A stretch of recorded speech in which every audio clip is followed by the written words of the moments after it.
Monday, August 5th, 2019, City of Duval Council meeting to order. Would you please rise for the flag salute led by Councilwoman Amy McHenry? I pledge allegiance to the flag of the United States of America and to the republic for which it stands, one nation, under God, indivisible, with liberty and justice for all. Clerk, would you please take the roll?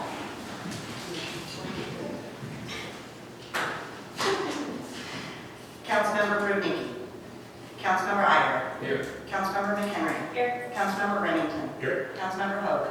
Here. Councilmember Napland. Here. Councilmember Langle. Here. We have a quorum. Thank you.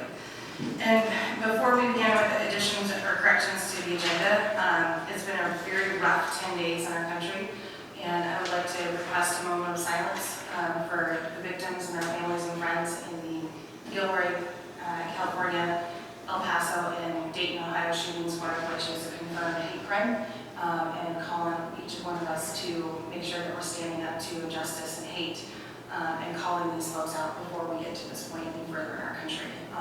Everyone has a right to be safe at any event they attend, and I think it hits home for all of us. So with that, would you join me for a moment of silence, please?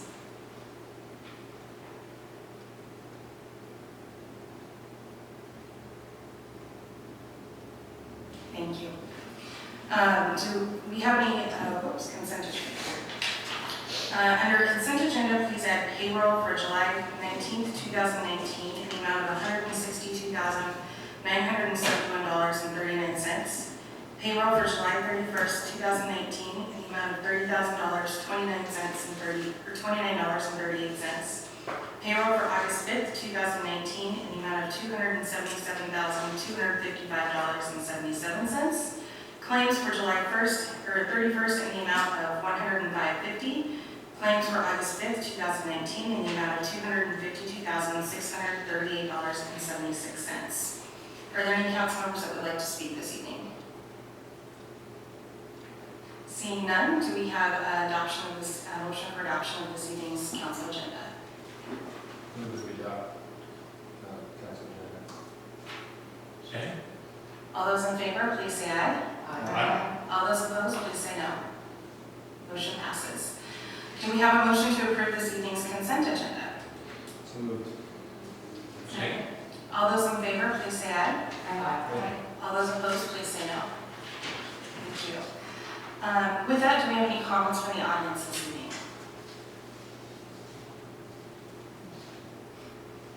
All right, seeing none, we'll move on to scheduled items. First up, the mayor's report. I did want to mention that the city has 2 new employees within the last week, one of whom comes to Public Works and Maintenance from Las Vegas, Quincy. Had the pleasure of meeting him last week, and he's super enthusiastic and already seems to be a really good fit to the city team with an excellent background, and particularly in parks. We also welcomed Sean to Public Works last week, and he comes to us from UW. Haven't had the opportunity to meet him yet, but it sounds like he's doing well at the city, and we're pleased to have him. Tomorrow, I have the North End Mayor's meeting in Kirkland, and of course, National Night Out, so thank you to all that have volunteered to float and go around in groups. I'll be floating to as many as I can, and I know that the police department has grouped people up. For those that didn't have it on their calendar, we have the 35th anniversary of the development of our Duval Police Department this Saturday. So there will be a cornhole tournament, live bands, food, etc. So hope you all can join with your families and honor and celebrate 35 years of success for the department. Quick summer stage update. After kind of a slow start with weather, even though during rain we still have over 100 people, the last couple of weeks have been expected attendance of several hundred, and we've got 2 more left this Wednesday and the following Wednesday. I encourage all of you to come out and attend if you haven't been yet. The crowds have been great. It's been a lot of fun. Cass Holman has done a fantastic job organizing this, and it's definitely, her efforts have definitely shown and continue to improve the event. So with that, that's all I have this evening. Any questions?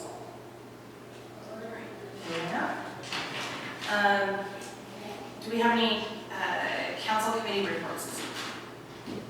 Councilmember Hope. I'd like to report on our finance committee. We had our first finance committee meeting on July 24th, and in attendance were Councilmember Natlin, Councilmember Lego, Chief Hurt, Steve Laniszewski, Laura Thomas, and Amy Ella Santos. We went over the fourth quarter 2018 end of the year financial report, the first quarter financial report for 2019. They're in our CAL packets. And so we reviewed those. We had a really great discussion about reserves.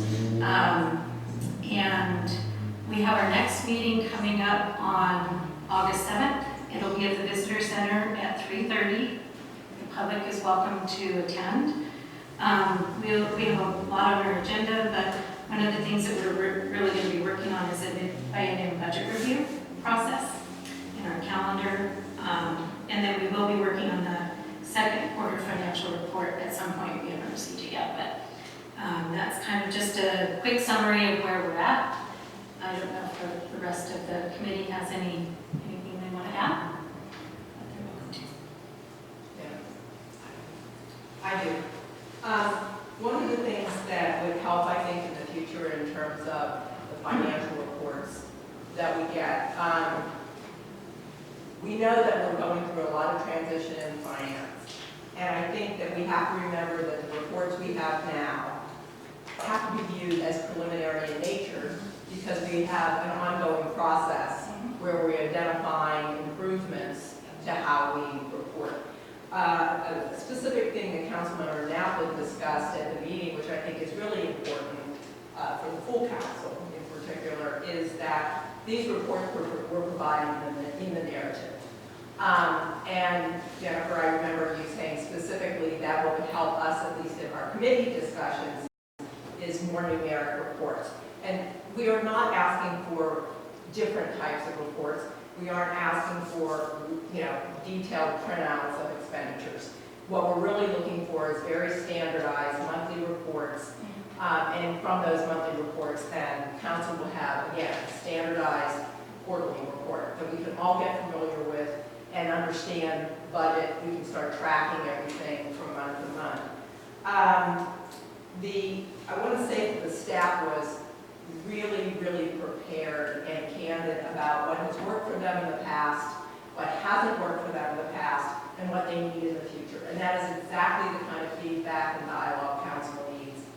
And then the other thing I would say is the consultant was able to tell us about patterns of entries that she is modifying, or correcting, or getting in better form, I think is a good way to look at it. And I definitely appreciated that forthcoming information because it helps us understand where we are. So the way I see the reports is these are preliminary reports because we are still working on a lot of things, and they give us a place to start, and that's what we ask for. So thank you very much to everybody that worked on it. On the note on the monthly reports, that's actually something we've been discussing at senior administration, that when we get a finance director and get folks settled, that we want to be doing monthly reports because it helps provide, kind of the day-to-day easier tracking instead of waiting for something quarter by quarter, and hopefully it'll help make decision-making a little bit easier as well. So that is on the list of things that we want to achieve when we get that department staffed. So thank you, I'm glad you guys are on board with that. And one thing to add to that is when you read the memorandums, there's a specific section on reserves. And one of the things that we identified in that discussion, well, actually there were two things. The first is the council identified that should a good building be sold, and I say should because I understand that decision hasn't been made, then those funds would go into a reserve that was related to facilities and whatever future decisions we make. It's important for us to understand that that money is not necessarily there. That is a council action. It's not cash set aside specifically. And I guess along with that, there's a context to all of this. And I don't want the public to misunderstand where we are because it is a process. So I guess I'll leave it at that. I'm looking at my notes. But we have drafted a mission statement that among the council members on the committee we are evaluating We're evaluating how we want to design our targets for systems change, and we've fleshed out the role models based on the information provided by our city clerk on what the current mandate is of finance and administration. So we're very busy. Any other committee reports? All right, moving on to administration update.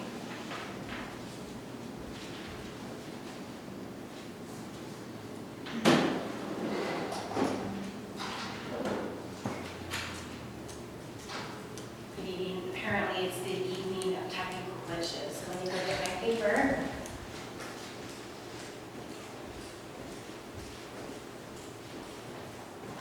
Today, we will not have a PowerPoint presentation from me for like the first time ever, so I don't know if congratulations or condolences are appropriate, so I will try to stay on track and be quick. So first of all, just an admin update on the finance director recruitment. We had interviews on Friday, and we have one candidate that we're putting through to what we call the next step. So the finance committee, if you go to your email, you've been invited on Friday morning to have a Q&A with this particular candidate, and they'll move on from the finance committee group to a small staff coffee date, because that's typically what we do as well.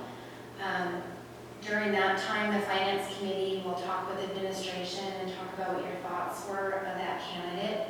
And the mayor will also be seeing the candidate as well that morning, and we're hopeful that we might have a recommendation to the mayor that day. And so Carrie and I, as co-administrators, make a recommendation to the mayor if this one candidate moves on. We didn't have a really, in-depth group of people to interview, and so we are fortunate we have one that we can move forward. That's success. We'll see if we can get them all the way through the process. For the accountant, we had 8 candidates get closed. We're looking at scheduling interviews for next week. This pool we had hoped would have been a stronger candidate pool, but it was not. And so we have a very small group that meet the minimum qualifications. So that being said, we're not sure if we're going to get somebody out of this recruitment process. And so Amy De Los Santos, who's our consultant, has requested that we look at contractor agency help from like a temp agency to help us with what I call true accounting work that Jen did. So stay tuned for that. We're working on that this week. Thank you for talking about the finance committee and doing a report. I appreciate that. It was our first meeting in several years.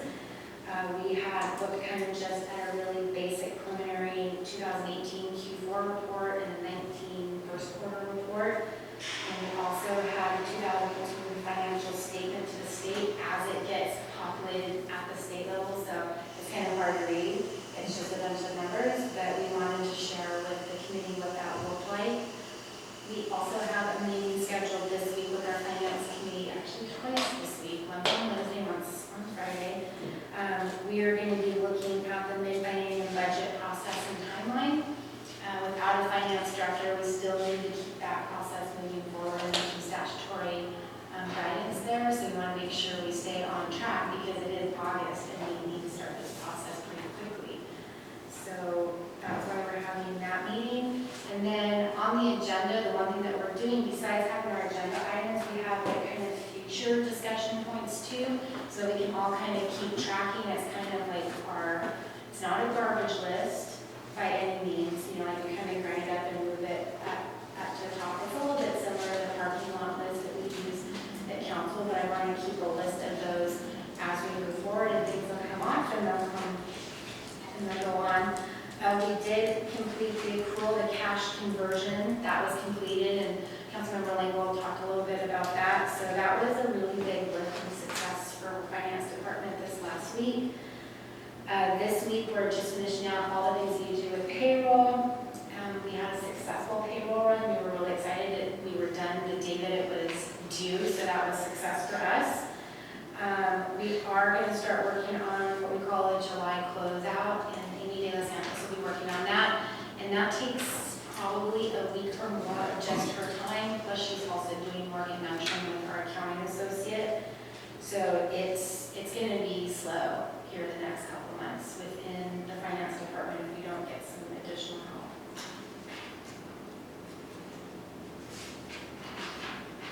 this is from Carrie, so now I'm the police chief, pretend, not really, but National Night Out is tomorrow, so those of you that have volunteered, please meet at the PD at 4:30. We have 12 homeowners associations that signed up, and each group will go to 4 different HOAs. The mayor, Carrie, and I will be on a smaller group, and we're going to try and hit each one for 10 minutes. So we're really excited about that. So hopefully everybody's volunteering to do that. And then this Saturday is our 35th anniversary celebration in the Cormac Park. There's live music, games, food trucks, and there's a cornhole tournament. I was asked specifically by Lieutenant DeBach to please put forward a couple of council groups that are in twos for the tournament. So please do so. You have to name yourself, apparently. I've been requested as well, so if anybody needs a partner, I don't have a partner yet. And I don't know how to play, never have, and I will not be good, so please know. That's why I'm there track across country, because all you have to do is pretty much run a straight line around a hill. So please, if you are going to sign up, we have to know by Wednesday, because apparently there's going to be this whole bracket thing, and there are prizes. So, and they're really great prizes, by the way, from what I've seen. The PD has obtained $4,000 in cash donations to fund this event, which is great. Awesome. Yeah, it's awesome. So I wanted to say that. Please sign up for the cornhole tournament. Please, please, please is what I got from the lieutenant. The last item I wanted to talk about was a written report that we added into your council packet, which was the vehicle purchases that we had scheduled for 2020. And of course, you know how it kind of works is cars get a little clunky and funky as they age, and we've had a couple of vehicles that need some additional work that we're not sure we should spend the money on because it exceeds the value of the vehicle. And there are vehicles that were scheduled for replacement in 2020. So what we've asked of the finance director is to look at our cash on hand in that account in 501 to see if we can afford to make those purchases. If we're short on cash at hand, we are asking council to allow us to use the reserve within the 501, so there's an additional $200,000 reserve.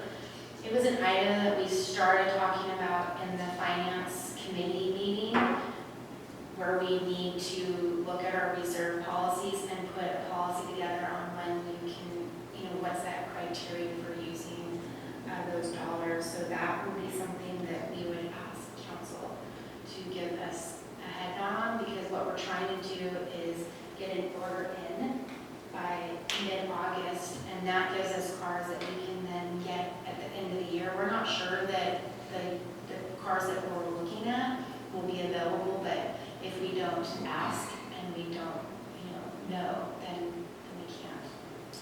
So it is, technically we really have 3 vehicles that we wanted to replace, 2 Chargers and a Chevy 1500 vehicle, I think, Steve. And we're only proposing to replace the truck and one of the Chargers, but wait for the other Charger. We have also brought in, like anything that we surplus, we brought in $15,000 in surplus this year from items that we sold, and those cars too will be surplus as well. And if the market is the same as it was when we did the Chargers before, we get about 5,000. So that would put us probably about $25,000 for the year, which it really does go back to the 501, and that helps you purchase that next, it helps you purchase a vehicle. The challenge of doing it in 19 versus 20 is that then in 20, we would have to then start paying that account back for that next purchase. So we have to do a budget amendment when we come around. And Laura, part of the impetus as well is that, should let council knows, tariffs are definitely increasing the vehicle cost significantly. So trying to get ahead of that, and if we take money out of the reserve, because of a cash flow issue, the intent would be that that money, when the cash flow comes back, that money is replaced in that $200,000 reserve. We do have staff actually looking at our reserve policies right now, so because we're not sure how some of them got to be, why it's $200,000 you're not supposed to take out of equipment or what have you. But those are kind of important little pieces to keep in mind. I talked about a lot of items. Does council have any questions?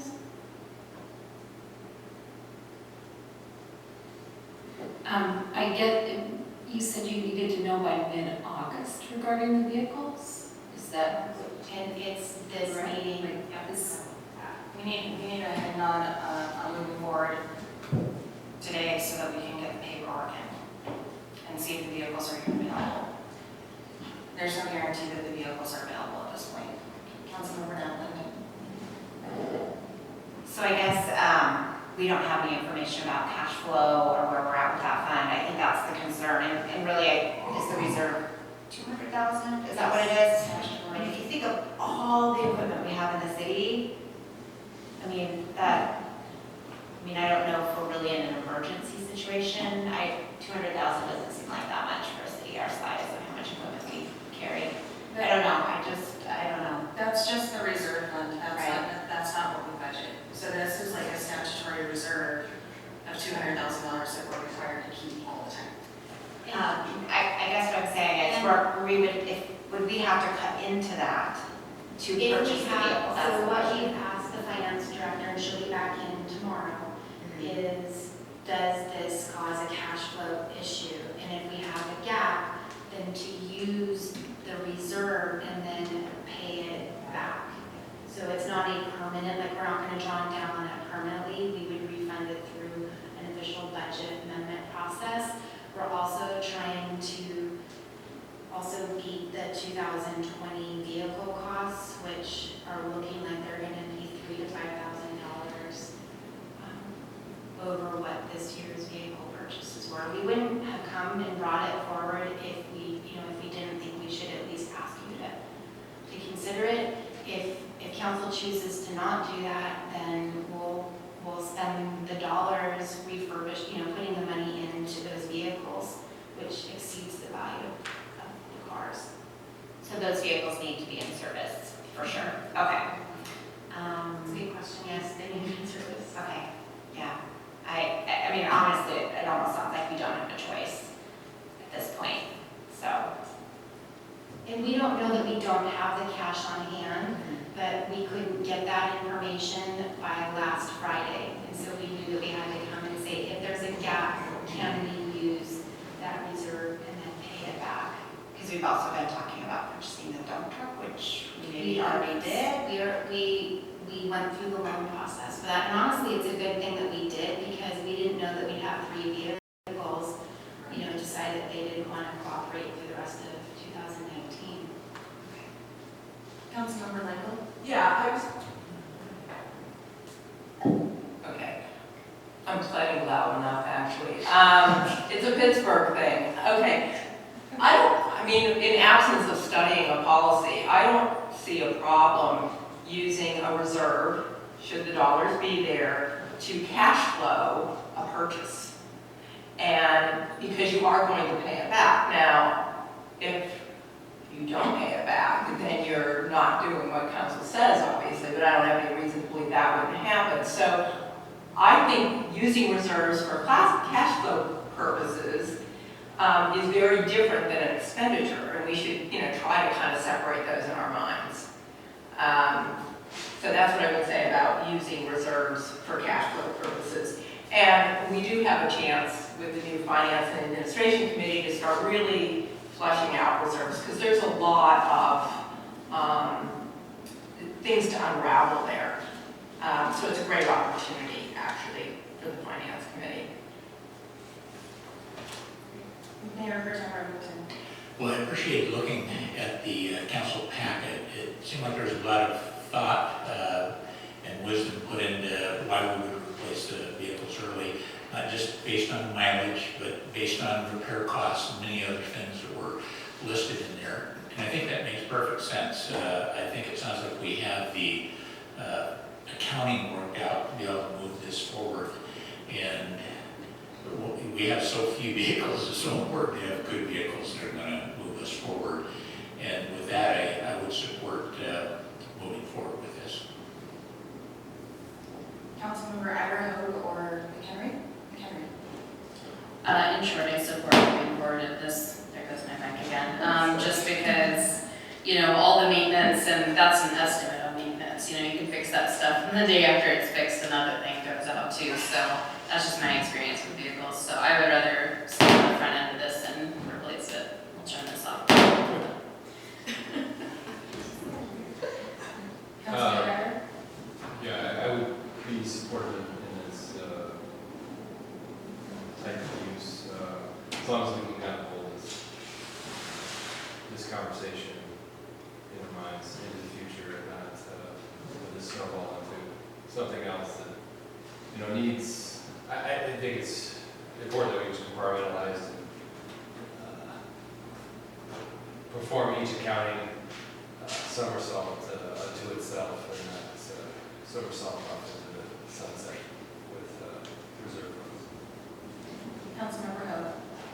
I'm in support of doing this. I'm definitely anxious on the finance committee to be working through the reserve policies.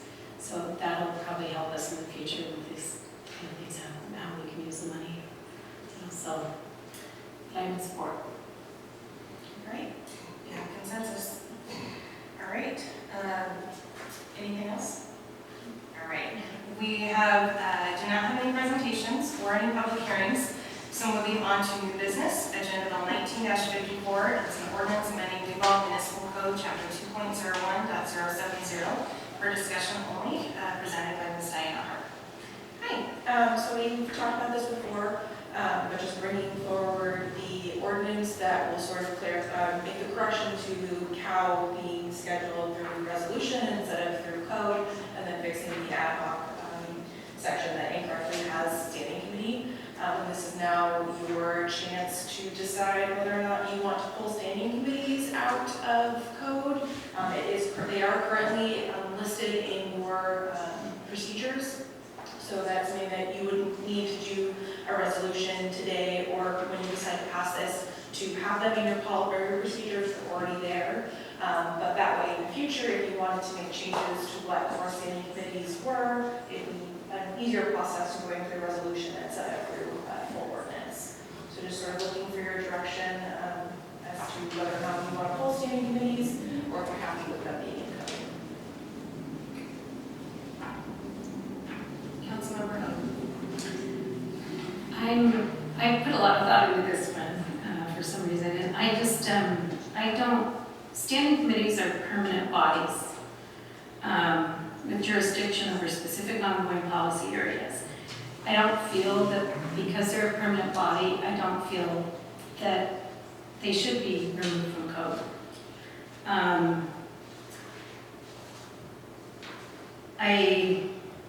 I don't know why we would need flexibility on them, and we're still in the process of trying to learn. We're reestablishing committees, so we're trying to learn this. I think this is kind of a little too soon to decide if this is even a way to go personally. And so that's kind of where I stand. I'm anxious to hear how the rest of the council feels about it. Councilmember Lightle? I concur with her. We are just getting in the process of reinstating standing committees, and I think it's appropriate that in particular finance and administration and public works always be standing committees in code. And the reason I say that is these are the areas of the highest risk in the city financially, and that is the primary duty of a city council, is fiduciary and examining the internal affairs of a city. And so standing committees, I think, are extremely important to have in code.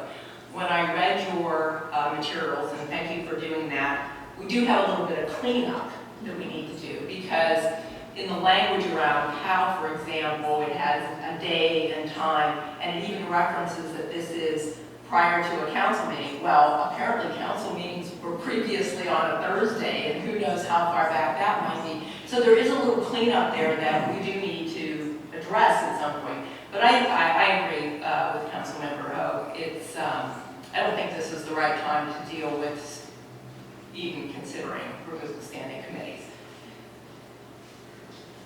Any other council members like to provide feedback? So as another thought to just sort of, as you're thinking through the standing committee process as you move forward, you could also change which standing committees you have listed in code and leave others as ad hoc committees. So does economic development need to be a standing committee? And if that's something that you're not interested in having in the future, then potentially changing which ones you have in here for the future. So I can definitely hold on the full ordinance, just recognize that it's wrong for what you're currently doing, but and that we will need to bring this change forward, but I'm happy to do that in the future, so. Councilmember Iyer, then Mayorperson Remington. Yeah, I mean, it seems like there's no harm in waiting, if there's a larger discussion there, and it does seem early, I mean, because I see the Economic Development Committee, and I definitely, I feel that it could be important, but it definitely doesn't rise to the need of a Public Works Committee or a Finance Committee. So I think that there's definitely some opportunities to change, but I think it's been working fine, and it will survive until the day we're to that point we want to make that decision. So in interest of not binding up staff time, I'd be fine waiting until we're ready to get to this. I think it would be reasonable to wait till we get to this point to make those calls. Mayorperson Remington. I think it's clear there's cleanup to be done in the language. We haven't had our council talk about committees overall. We put that in our parking lot. So hopefully this fall we'll get to that, and we can definitely talk about what, if any, committees we'd like to have in code versus just having a council policy. So I think we can come back with a real clear answer on that. And it certainly does impact councils in the future. I like the idea of having flexibility, but I think it's also pretty clear that certain committees you're likely going to have for a long time. So we'll give it careful thought and see if we can't come back with a real clear answer on it. Thank you. If there's consensus, did anyone else want to speak to this? Moving on. Thank you, Diana. And, obviously there's a lot of code cleanup that we're trying to do, so Diana's looking at identifying it and bringing it forward as she sees it. So we've got some of the work done now, and if you have thoughts and ideas of what you would like to see and have change in the fall, please make sure you're working with Diana so that she can incorporate those changes and bring them back. So we don't just let it sit on a shelf, because we do need to make some of those code changes for sure. And she's apt and capable of getting it done for us. So thank you. Next up is Agenda Bill 19-55, parking agreement for Duval Village for discussion. Ms. Laura Thomas.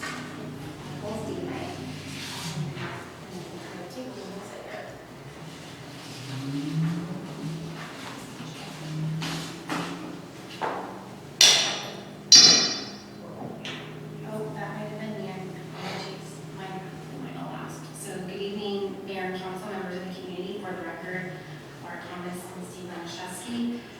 So in general, we spent probably about the last 6 weeks working with DFA staff and our attorney and administration, working through a parking agreement.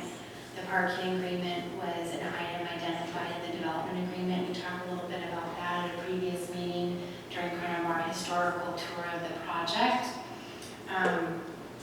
In the end, we needed to make sure that it's beneficial to both parties. We know that it's for trailhead parking, which is for our greater community, but also for the Duval Foundation of the Arts for their facility, and we are joint parties in a lot of cases, and we have a relationship that's been standing for over 20 years. So what we did is we looked at having 8 trailhead parking spaces and 22 that are specific for the Duval Foundation of the Arts.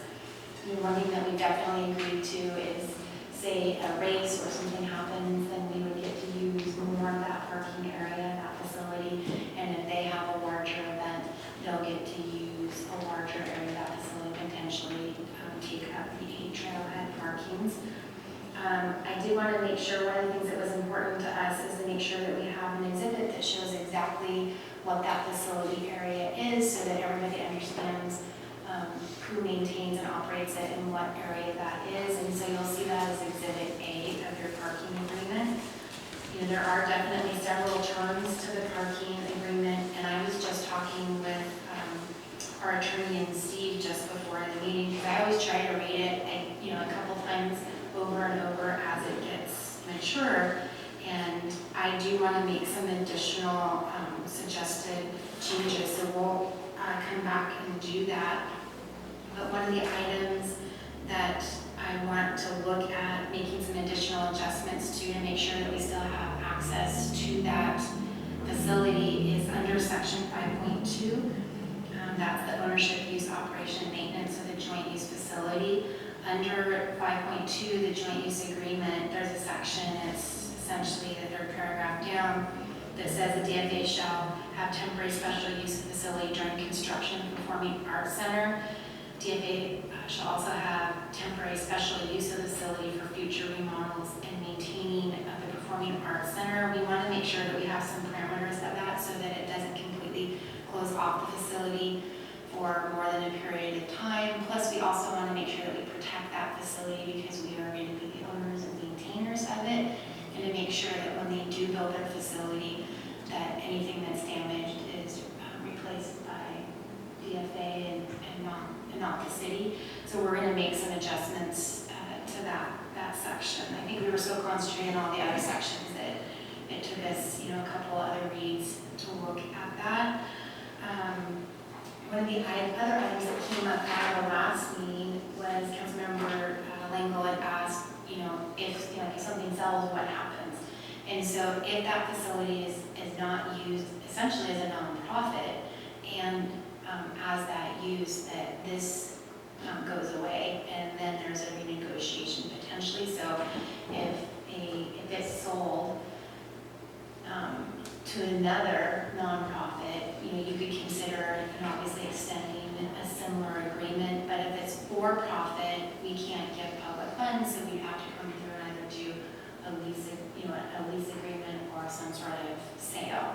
So we wanted to make sure that that was in there and that was consistent with the development agreement, and then make sure that it's consistent within the parking agreement.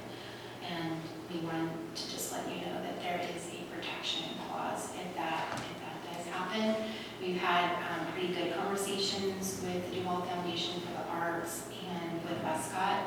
While Westcott's not technically within this agreement, they've been helpful to both parties, so I did want to make sure and say that. But it can be, any negotiation is tense, and it has been at times because we have different models that we have to look at, and we have to protect our resources, and they want to protect their resources.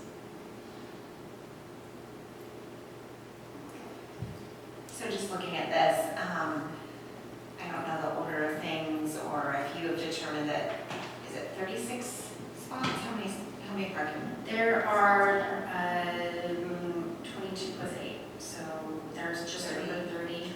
So at 30 parking spaces, if 8 of them are to be trailhead, is that the appropriate number of spaces that a performing arts center of that size and with that much capacity? Is that based on our code the appropriate amount of parking? So the 22, so the remaining, so 8 is for us.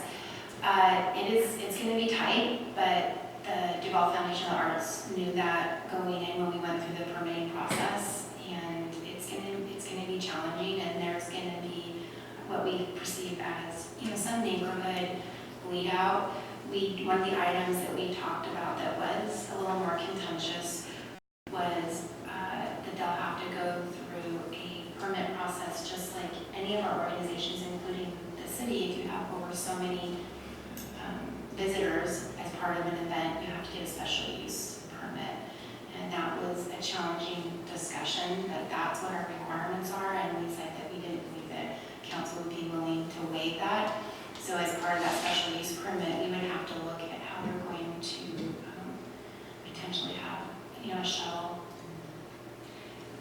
That's exactly what my concern was. So if this is being used for private events, it is a nonprofit, but these would be private events. The community is thinking this will be used for the arts, and then if there's overflow parking and disruption that are based on private events, I think that that could be problematic. And so, yeah, that's just my concern. The capacity of that building likely will hold a lot more people and vehicles than that lot. And so I hope we have some kind of plan in place. Because I'm just thinking, trailheads are very popular Friday, Saturday, Sunday, which are the exact same times that private events would be. You know, we definitely understand there are going to be conflicts, and that's what we have that permit process for, is to work with them on how they're going to manage that we weren't exempting them from that process, because the original draft exempted them from that process. Okay, it does say too about, and then I know you said that it was reviewed by Rachel, but in one of the last sentence, or was it 12, section 12, this agreement will transfer to any successor or assigns. I don't even know exactly what that means, but it kind of sounds like whoever might inherit, get the property would then, so I guess that is only in the case that it is a nonprofit performing arts center that is the successor. That's correct, but we can make that seem a little clearer. Okay, because it feels a little, Yeah, there's two sections, and one says that if it's not this use, then the agreement, is not valid. But if Duval Foundation for the Arts became a different foundation, then I think you would see that as a That would successor. allow them to, yeah, exactly. Councilmember Rowland, I actually have a couple of comments about this project, some of which I've already conveyed to Interim City Administrator Thomas. But I have a bigger statement, I guess, is that we are entering into a very long-term lease arrangement that deals with real estate. And real estate under the statute has some special exceptions for how we discuss real estate when we enter into specific types of transactions, of which this may be one. And the specific point that I'm trying to make here, and perhaps you know the answer to this immediately, and perhaps you want to think about it, but whether this is something that's significant enough that we should consider an executive session to discuss it. And I say this because there have been a lot of changes and a lot of complexities to this development agreement.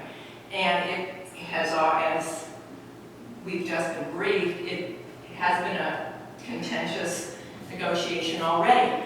And there are clauses in this contract, which I see as pretty open-ended, waiving of costs and so forth, and then it says, and any other costs. So there's just a lot of pieces to this that have far-reaching financial implications. And I don't want anybody to interpret what I'm saying in the negative about the project, because that's not the point. But real estate is treated differently in the statute for public discussion. The way I have always seen it done, and you correct me, is that during a negotiation, we can exercise our authority to go into an executive session with respect to a portion of that work, if we choose to. Once negotiations are done, then everything becomes public. But when you're in any kind of real estate negotiation, very specifically in the statute, it has to do with when we buy property, when we sell property. But I think the question is, we are entering into a very long-term lease. Further, in this situation, we have had a situation where park impact fees, which we would otherwise receive, are integral to how this organization is going to be in a position to own the facility. So this is not a straight line situation. And I think that this project is important enough that we might want to consider having that type of a discussion. And I wanted to say one other piece about this. I'm very concerned about the issue of recapture, because nonprofit leadership comes and goes. And the goodwill that's been involved in this project for more than 20 years may very well not be there in another 20 years. And yet we have that agreement. So we should think this one through very carefully, I think. Ms. Turpin?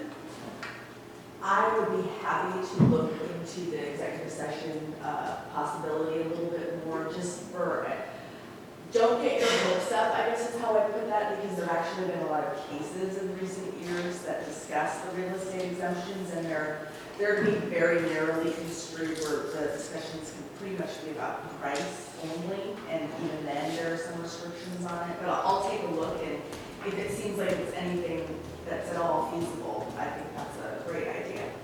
But happy to look into it more for you. Or if there's other options for how we can do this, because it is going to be a sensitive subject. And we want to make sure we deliberate it with a very even hand. We want to make sure that our staff and their hard work is supported. And so I want to make sure we do this right, because long-term facility issues, I've seen it, they get very problematic in the long run. Understood. I shall look into it. And you didn't do this development agreement, so. Nobody in this room did that development agreement. It's just important to say. I mean, we definitely didn't have a law license back when those were written. I don't know if I even graduated from high school. All right, anyone else on this issue? Mayor Pro Tem Worthington. Just briefly, Laura, when I read through that a couple times, because there are some troubling language, or at least language that raises some questions, what actual flexibility do we have as council now? Because some of these agreements were already done, and you're coming to us about signing an agreement. Do we know how much flexibility we have? I don't see from what I read that we're going to say no parking. And because it affects, the art center and the complex itself and the city, I was a little confused whether we have much flexibility. We do have to enter into a parking agreement, that is a fact, but we have the ability to negotiate. It is technically an agreement as a contract. One thing that I would recommend, actually Steve and I just talked about that, is we can remand this to discussion to the Finance Administrative Committee, and that might be helpful, I think, to the committee.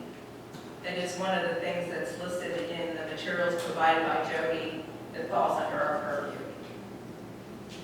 And I just want to make a comment about the number of parking spaces. Because at first I was all excited, and thought, boy, there's a place for city to build a market. And I know at our last meeting, we were told that, they would likely be renting out a facility for weddings, and 30 parking spots, if you were to remove a few of those for folks using the trail.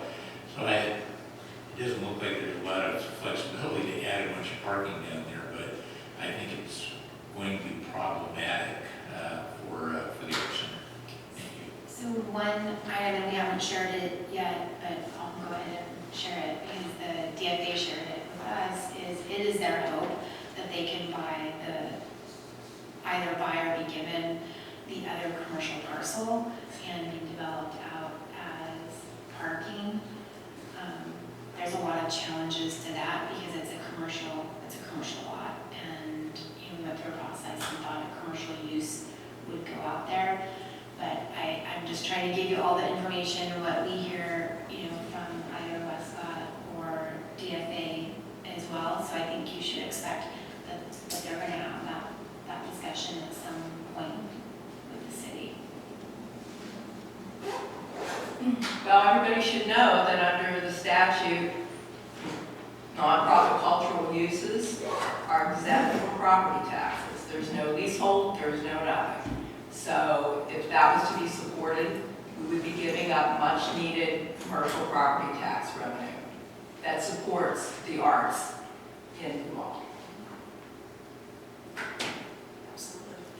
All right, any other just further discussion on this item right now? So is it okay if we remand it back to the Finance Administration Committee? I support that. All right. So moving on to agenda. So we are on a timeline because this project is final planning. We have time. We have time. So what we'll do is we're booked this week, obviously.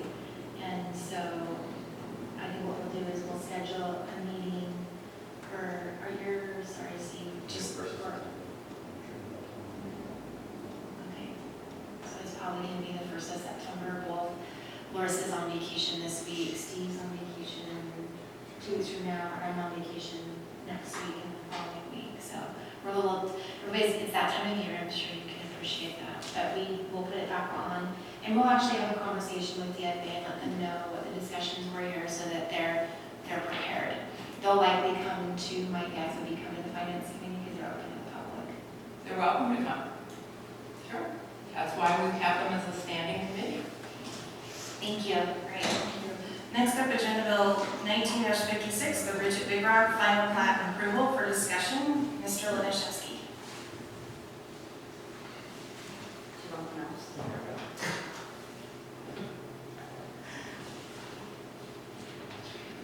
Hey, good evening, everybody. Steve Laniszewski. Thank you, Laura, for having me not talk at the last item.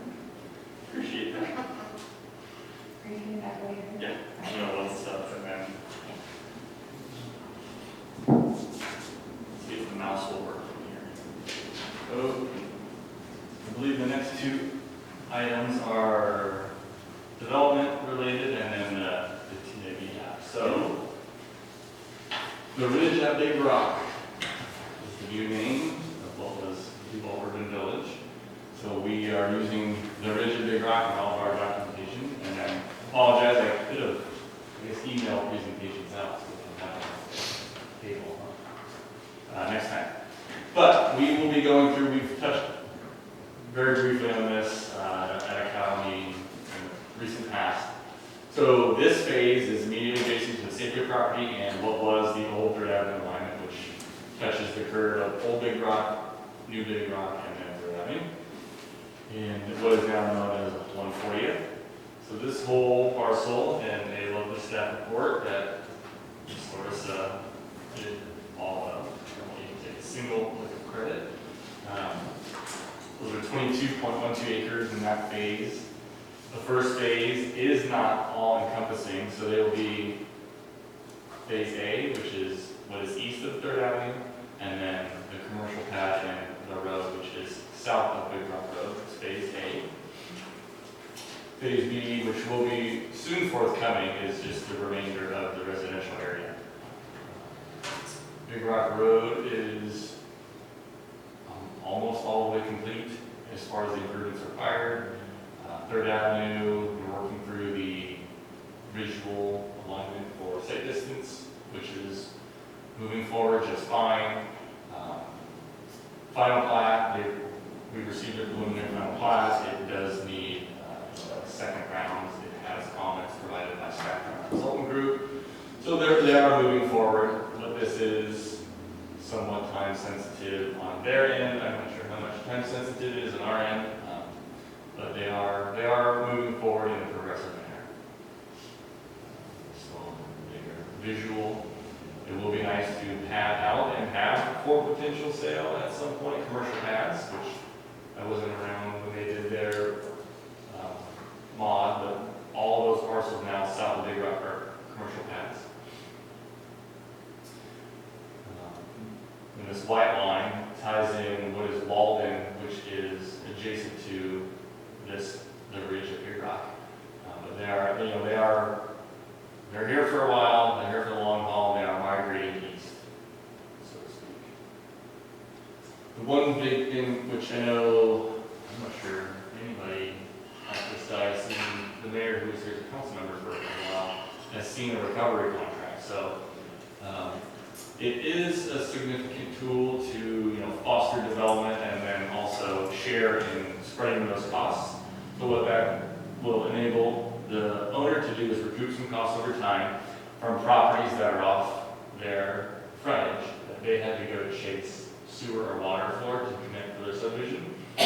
So anything along your frontage is carte blanche yours and your everything off of your frontage, like Safeway, for example, is much more easily visually distinguishable. From Safeway to the treatment plant, there was not sewer. So they built sewer from Safeway to the treatment plant.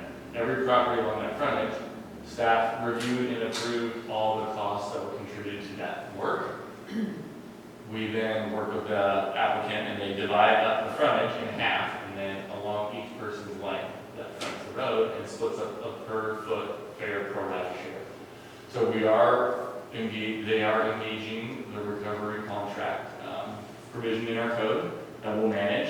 It is something to take serious because if we default or don't do our job, we are on the hook for repaying them. If if you forget parcel number 7, oh, they came in and platted and didn't pay the recovery contract, okay, well, you missed it, so we would pay them. It hasn't happened yet. Safeway's actually, their recovery contract expires in November, and we have collected on several parcels that have touched.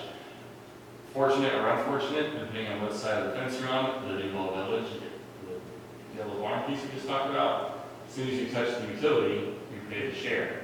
So they will probably touch the utility like 1 month prior to the 15-year term expiration of that recovery contract. They don't get any say if it is yes or no, there's no bending of that. So these are 15-year terms, non-negotiable, set in RCW. And for this amount, we're not doing any road, they don't get any credit for the road work because that's part of their traffic impact fee and what was discussed in the development agreement. So this is strictly trenching, labor, install parts, materials for the sewer alignment, which in 3rd Avenue, so this is the boundary between the east portion, or north portion of the project and what is 143rd, so the road extension. So sewer goes to about here, hydraulically that's as far as we need it to go.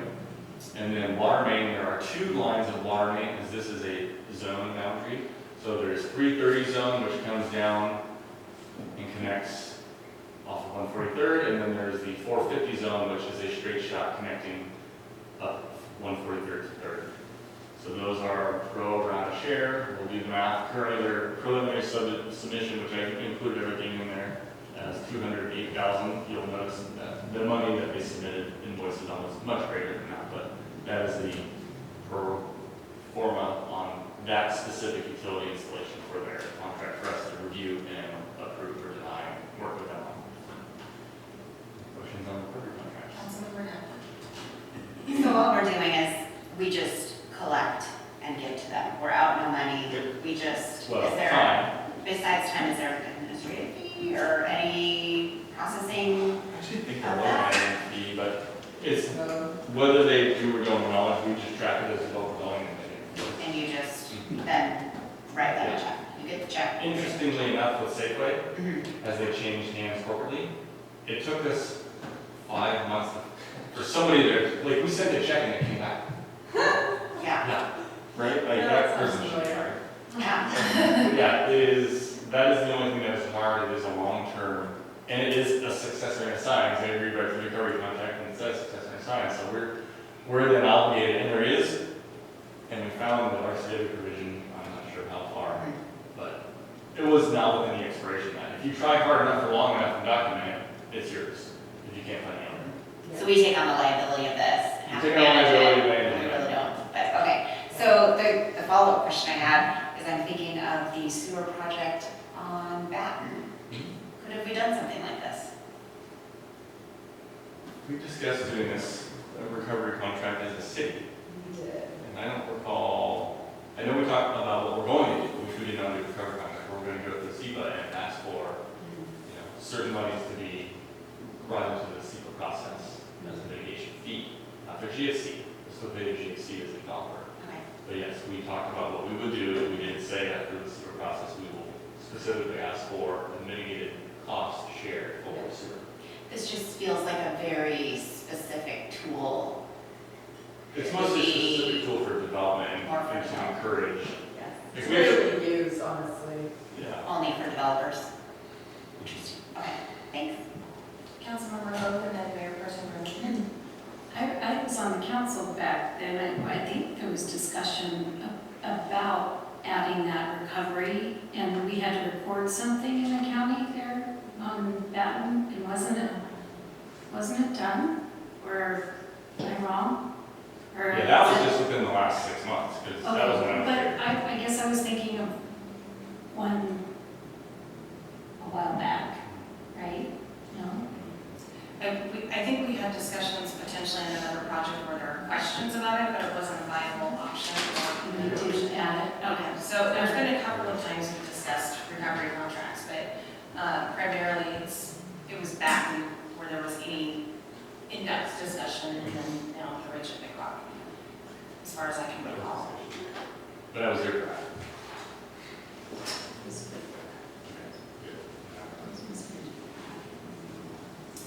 Mayor Arlington? Steve, I like the idea of the looping. I think there's some safety, and you get a water leak someplace, you can wall off the area, use valves while you're getting it replaced, and you get a lot more area open. Are there other costs that are involved with that? Are there, because it's on a hill, are there pressure reducers, anything else we're putting in there that the city's on the hook for? So part of the beauty of this, it actually takes our pressure reducing station off of our system. If you look at the image right now where the old dirt, this is the old dirt avenue alignment. So right in this corner, there is a pressure reducing station that converted the 450 to 330 zone water. So now we've incorporated 2 loops up and connecting 450 to 450 and 330 to 330. So we've abandoned that premise. And for those who do not know, the corner of Big Rock and 275th, which is a 3-legged intersection, think of it as a 4-legged with the trail going to or the toll going to the south. The water main, if you look at the image on here, diagonally cuts across all these parcels to tie into 143rd and 3rd. So that is a significant liability. It's a 10-inch AC line that is still active. So we're very excited to get that thing out of here. Of course, so are they, now that their land will become an unencumbered parcels with water utility bisecting it. But nonetheless, this is a tough one. I mean, we've got wetlands on area that's not flat. Nobody blamed us because we don't have any water leaks, but I mean, there's a lot of stuff there. So yeah, we're very happy to get that offline and redirected into what is traditional sewer water alignments in road right away. Thank you. Councilmember Ag. So I'm going back just on the climate, and then not so much, was this like a first draft? You guys said you had comments on this, and it's going back, so I imagine there's probably a lot of stuff that's.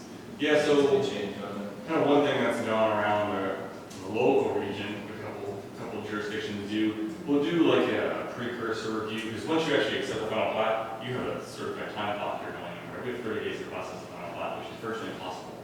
So what we have done, and had some success with, is give them a chance to bring it in, and we'll go over time. There's no hurry, there's no rush. They can get as far advanced as they want, 3 months, 4 months, submit their paperwork.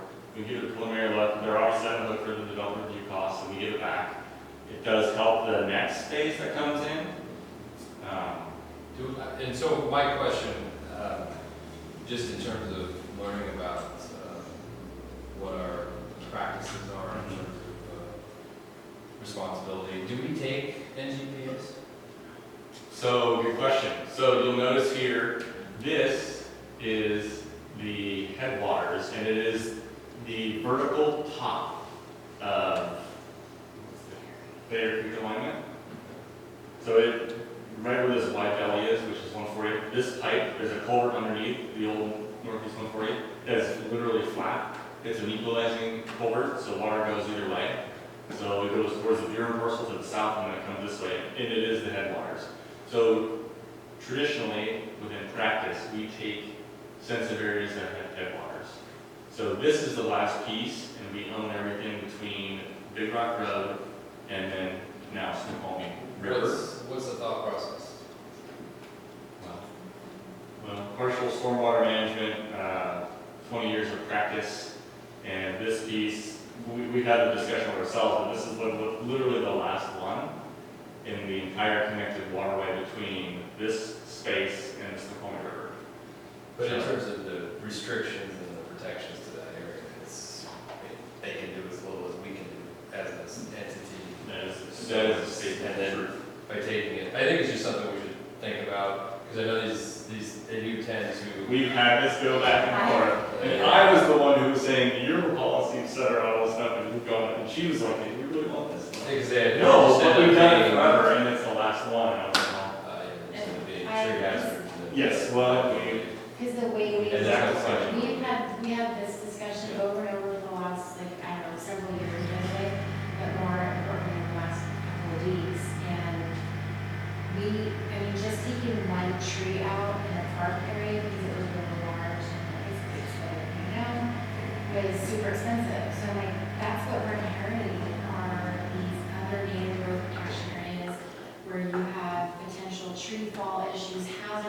issues, they're gonna take out fences, they're gonna land in luckily, hopefully just parking areas, you know, along there. And so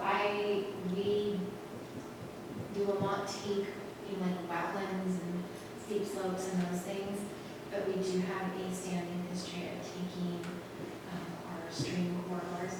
I even tried to convince us as a team, like, hey, can you put just an easement through there, and we'll go, you know, we'll maintain 50 feet, you know, off of each side, and I won't say like a, you know, chuckle that, but kind of.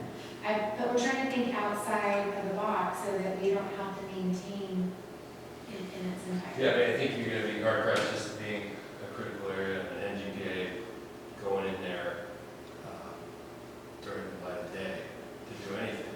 So, but I think it's a good discussion for one of our standing committees, and I think those are changes that are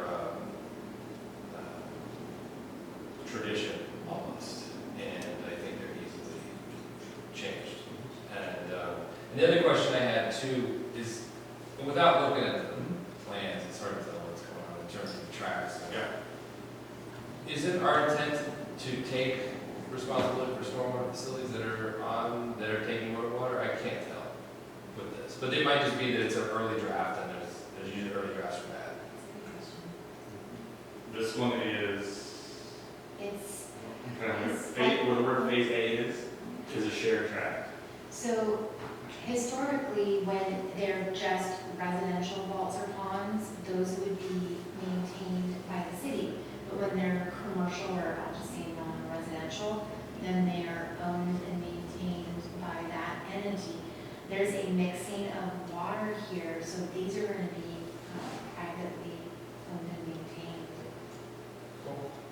How many co-mingle interactions? Yes. Not Or- perfect. All right, thank you. And that was just not to, because I think getting into these is, you know, obviously you guys do a good job of reviewing this, but it's just out of curiosity to those policy decisions. Because I think those are the higher level things I think would be a good thing to discuss there.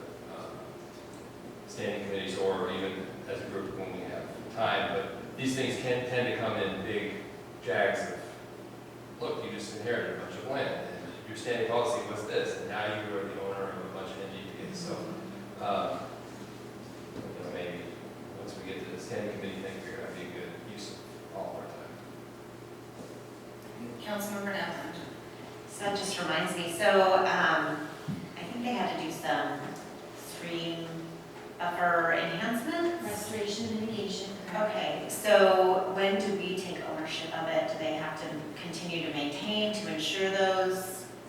That's another great question. Okay. So yes, they will have to put the restoration in, and then there's a performance. So we look at performance over a full year. And once that year is up, we'll reduce their performance bond into essentially what we call 100% versus 150% of the value of doing that project. And then they are responsible for maintaining it for 7 years and meeting the criteria. Sometimes it takes longer than 7 years, but we try to help them get there and be successful in that 7 years. We will own it, but they'll have to maintain it for 7 years.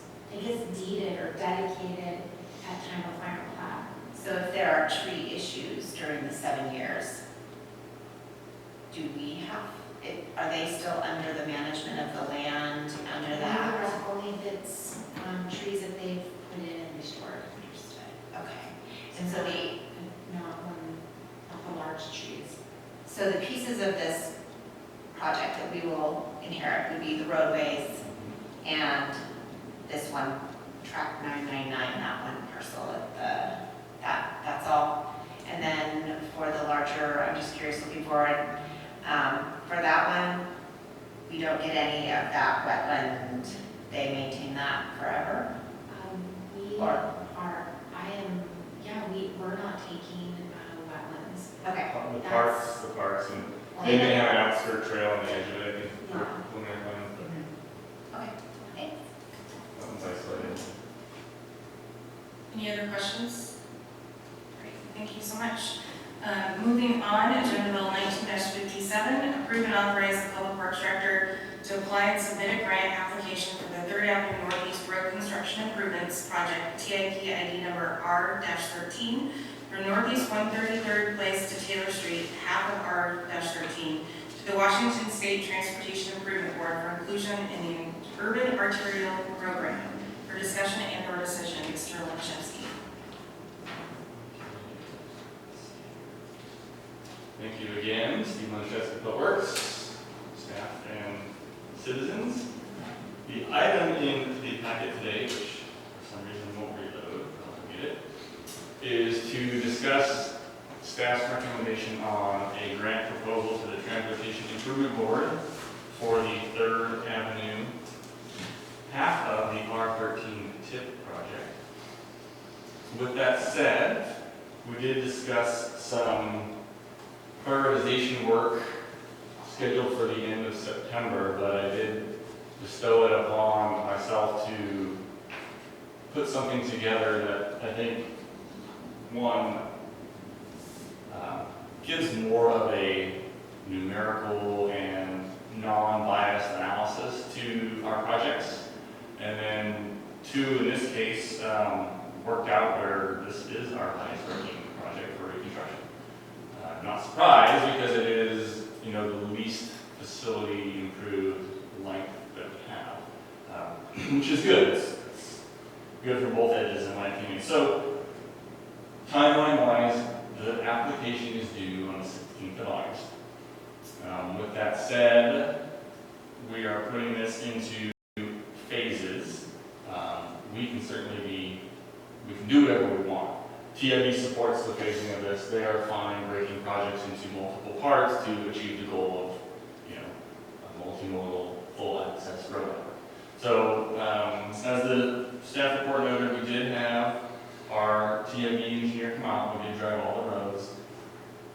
Again, what he says seemingly resonates with what you get. They have a scoring criteria, but they also go into a room and come up with answers.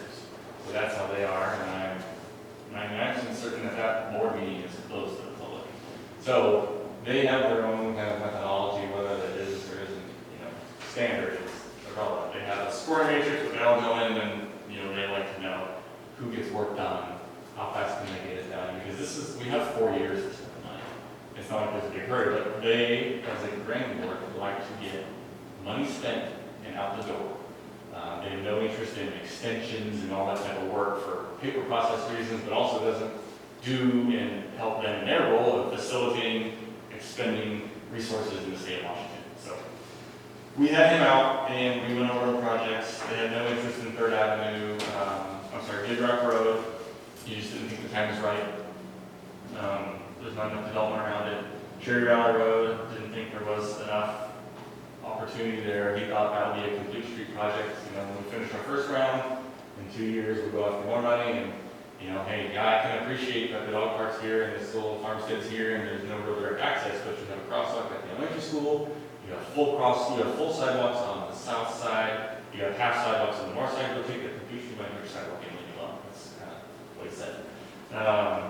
Northeast 150th, it wasn't that intriguing to him because it's more of a road diet. Right, 150th between the park and the high school. You can land a small airplane on. We don't need all that asphalt, so we have curb gutter, sidewalk, and means for bikes. So he was very little interest in that. So with that said, we did invest time with him in 3rd Avenue. It is a strong candidate in his opinion. The pool of resources for urban arterial program, which is what we're applying there, is only $7 million this go round. We can apply for any number we want. You just have to meet thresholds on minimum match. So 35% is a max match. That gets you max points. I believe the minimum, I can't remember put in here, but it's a 10% minimum match. So there's that going for us. At this point, I did not change the preliminary numbers of 5.466 cost in the tip. What we have done is engage a small contract with one of our engineering groups that does our capital work with us that we have on annual consultant services roster list. So they will be helping us ferret out a better estimate. But what I can share we got them going last week on this, and did get an email this afternoon. We're looking quickly at what we did on Main Street, which was a very high cost, per foot cost, right? Not quite the same scale as this, but going down that little rabbit hole, it is by that number, again, we will get a better number, and they are helping provide that. But it is about a $3.8 million construction cost, is a preliminary estimate. Very preliminary estimate on comparatively using Main Street. But remember, Main Street, like from a paving perspective, you have to use a shovel on each. It's got washdot and has 6 inches of asphalt. It's lighter. I mean, there's a lot of cost that went into this. It isn't just tonnage of asphalt. There's a lot of overhead buried in asphalt numbers. So, we looked at kind of understanding it. We had all undergrounding on Main Street. We have no undergrounding on 3rd Avenue. There's one cross at 3rd and Kennedy, but that is an aerial cross, and that will remain an aerial cross. Everything else is already underground. We are looking to, depending on how this goes, preliminary scope on storm drain looks fairly minimum. If we do not degrade and get into the subgrade for the rules, we don't have to do detention, right? So if we leave the road as is and maybe we have to overlay and get up to the final surface, that's different than digging down through. We obviously are looking to involve low impact environment and water quality elements with swales and other things that are becoming more standard and traditional, but to save those construction costs on storm drainage, that is a big goal of ours, which we can achieve. One of the larger costs that we do have is we could easily just say we're going to go from Kennedy to 143rd, but I believe we need to go from 143rd to Park Street, which is just past Kennedy. Let's get you down the grade. So preliminarily, I don't know if we have to do it yet, we're looking at a culvert upgrade and that kind of work in the sensitive area there in the creek. If we don't need that because it is a 48-inch pipe, maybe there might be some outfall fixes up and down. Maybe we'll get at it more cheaply. But right now we're looking at that sort of work there and stopping at Park Street because then you have established sidewalk on the east side that goes all the way to 3rd and Stevens. The downhill side, when we do, if ever, invest our resources, because there's so many things that don't have anything. This section is very developed from there to Stevens, but it is going to be a significant impact on the adjacent homes, right? Vertically, you're on the low side, on the uphill side, you're even higher, and every time you go a foot wider, you make everything steeper on the way up or down. So, right now, that is a target of ours. Part of the grant has to do with development and adjacency. So, on that whole south end, I just did a quick number for Greg. There are over 350 units between Big Rock and Kennedy that are coming in P-plat or an engineering phase already on that south end. So with that said, I would like to share kind of my approach to the prioritization. And I didn't make a copy. It's all to just maybe pass them down and to the clerk. And there is a giant master spreadsheet involved, and my intent here is to walk you through each of the criteria that are set. You guys can tell me at any time as we go forward here. I gave you a glimpse of the spreadsheet, but it's way too big to fit on the screen. So within that spreadsheet, so we took the tip map, we have a program. This does not include our entire 20-year program, right? This is prioritization of the current 6-year tip, to be clear. So obviously, you requested some prioritization support, which I think is a great idea, and it takes a lot of guessing out of work. It helps us program for not only short but long term. It is a fantastic idea. I'm glad we've done it. It's taken a bunch of work, and I've got a spreadsheet that's probably overly complicated, but all I do is fill in some cells, answer some questions, and it spits unanswered. It's great. So goals of providing some guidance and methodology. I want to rate projects objectively and then provide program-based evaluations. And when I say program, right, we have intersections that are small, grouped together. We have 3 major intersections on our tip. New roadways is another section in our tip, and then minor widening or reconstruction is the largest section in our tip, and non-motorized, of course. Non-motorized is one project. It is being managed and facilitated through construction through the 275th project and a grant, so it didn't even get much attention. It still got a support, but So what struck out of this is on the right, you see the bullets. Those are the grading categories. So build out, connections, constructability, density, grant rating, given conditions, safety, TIF eligible, and then by others. And I will hit each one of those, and I'll walk you through what each one is in theory, and then how I specifically scored Third Avenue, because I just took one to foster through the process. Everybody okay so far? So build out. This takes into account the approximate percentage of project limits that are built out. When I say built out, meaning you've got an established neighborhood block nearby, there isn't any redevelopment that's going to happen, or new development that's going to happen, and we're kind of on our own, right? If we can have someone else build it, let's let them build it. We got better things to do and lots to do, we all know that. So that's the theory behind this scoring category. Including corridor, global adjacent development range, period. So you get 10 points. So if project limits are mostly built out, meaning they're out, meaning any existing deficiency will be repaired or built in the city, boom, 10 points. If somebody else is going to do it, 0 points. Pretty simple. And how that is easily differentiated on our TIF, you'll notice on there under the TIF, the traffic impact fee, eligible column we have now, yes or no, there are stars, right? Double stars, meaning somebody else is already in process. You know, it's an if-then statement. I can't remember if that one was if-then, but if it had an asterisk, it gets 0. Like, it's just that simple. And if it's on us, it gets 10. Questions?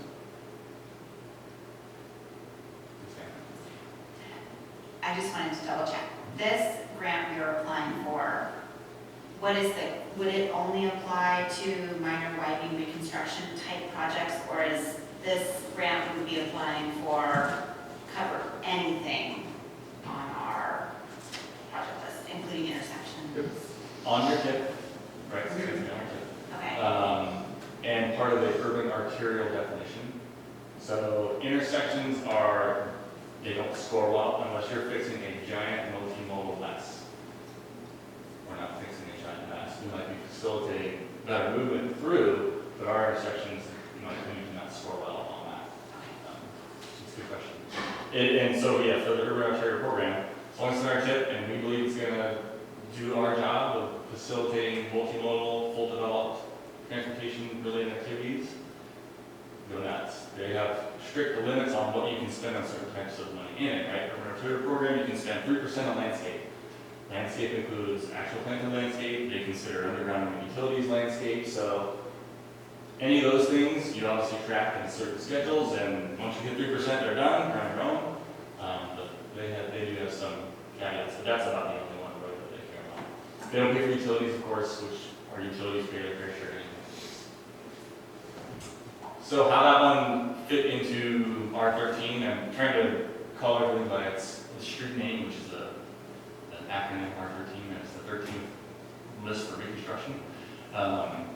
We have about 2,400 linear feet of road. 720 are improved on the south end, on the west side, from 145th to 143rd almost.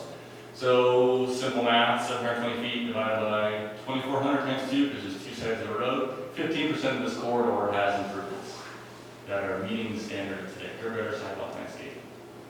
So I did give it a 10 by that math. 15% was not great enough to justify losing any points on it. It's a system deficiency all in all. Connections are fulfilling a roadway connection that does not exist, and it is graduated between roads, bike, and sidewalks. So obviously we have a road that exists, but we don't have the other parts on this project. So this one flushed out 5. So it is weighted road a little more heavily than bike and pegs. But that is what we have for how this one's scored. Constructability, very simple. Is it difficult to build? Does it need walls? Does it go through sensitive areas? Does it need right of way? Yes or no? So this is a 20-point category. You get less points, i.e. a worse score, the more difficult it is. Just so we go in all eyes wide open.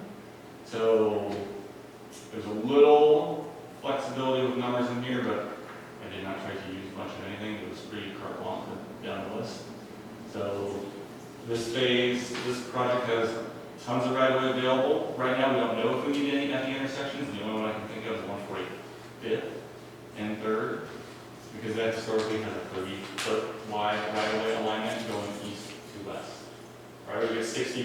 north-south, so the corner might be tight. We did get the balance on the south side of 145th from Tuscany Hills, so we should have space there. We have a verified space, is that guy's fence in the right spot? But that may be the only thing. So right now, he's limited right away. There is not a lot of significant grading in this phase, not a lot of walls. One thing we have is a sensitive area corridor crossing the street. So I took 5 points away for that, and the rest is history, so I'm negative. Density. The area will serve many citizens in their vehicle, biking, or walking needs. And I tried to be fairly programmatic for this as well. So the higher density area you are, the more points you get. Going down to little farms with nothing around them, sorry, you get less points. That's just how this system is derived. So for this program on R13, majority is R4.5. There is some R4, 6, 8, and 12. So in my opinion, this one earned a solid C, 7.5 out of 10 that are available. It serves probably the largest variation of housing types left on our undeveloped roadways. So think about 143rd from 3rd down to Main, that is all R20 or commercial. Right, and then up it goes R8 under old zoning, R12 under new. If there's anybody built out?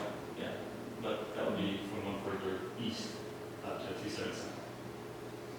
Grant agency scoring, again, in an attempt to not make anything up. Our roadway transportation plan has classifications within it, and these are not only spread into this now as a scoring category, but it's part of our transportation benefit district and our pavement management systems.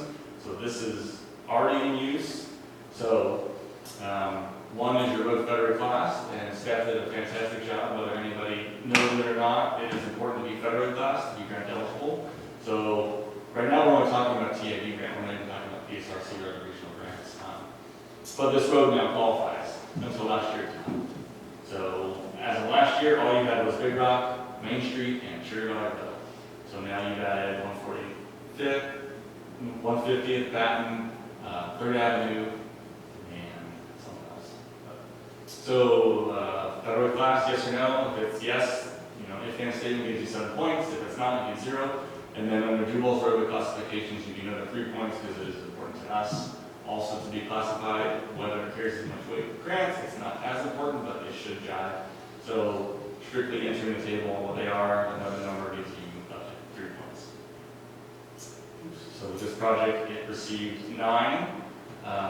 It is a collector by our own standards, so it is a magnifier of 1 from this previous document under collector material for the city. If it were a federally classed road designated as a minor arterial, which is a federal classification, even though it sounds smaller than our collector, it is actually bigger.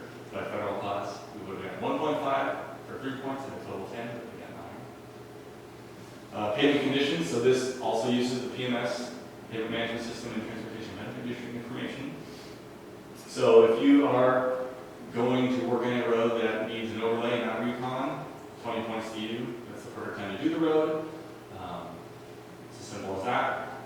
I gave 15 points for a reconstruction, so if it's poor enough to be past the point of overlaying, it means reconstruction. That's the point of scoring 2. But you've managed your money a little better if you only need an overlay.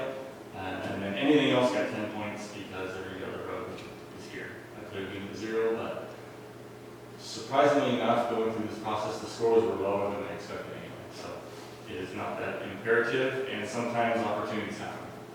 So with this, the little clip there is our crack seal overlay or reconstruction ranking, and the little lengthwise, this is 3rd Avenue between Park Street and 143rd. These numbers are old too, and I think it would have scored probably at 20. Because some of it was good enough under the current methodology that we have, but we haven't reached our roads, which we said we do if the TBD passes its funding package in November. Then we would update it all, but I'm confident that we'll get 20 points because the road is ready for an overlay. It is not ready for recon, but that says it's close. So it was in the 50 to 80 point range, so we got 15 points. And again, it just reads the table. It spits out a number. Safety. This is an interesting one. We do, whether you do know or not, quarterly input all accidents into our GIS system and quantify and qualify what they are. So Sarah has a layer, he gave me, my chicken scratch papers together for a reason. This is really hard to see, but every dot is an accident in the city, right? It's much easier to see on the board. Just lo and behold, we do have an accident history map, there's a 20-year history. So, if we have no deficiency or we go straight to the accident history, there's a column summarizes every intersection or road alignment and it counts of accidents within it, divided by the total accidents within the program, so reconstruction or intersection, so we're not cross-competing, they're each getting their own loss scores because they're different actions. It spits out somewhere between 10 and 0 points.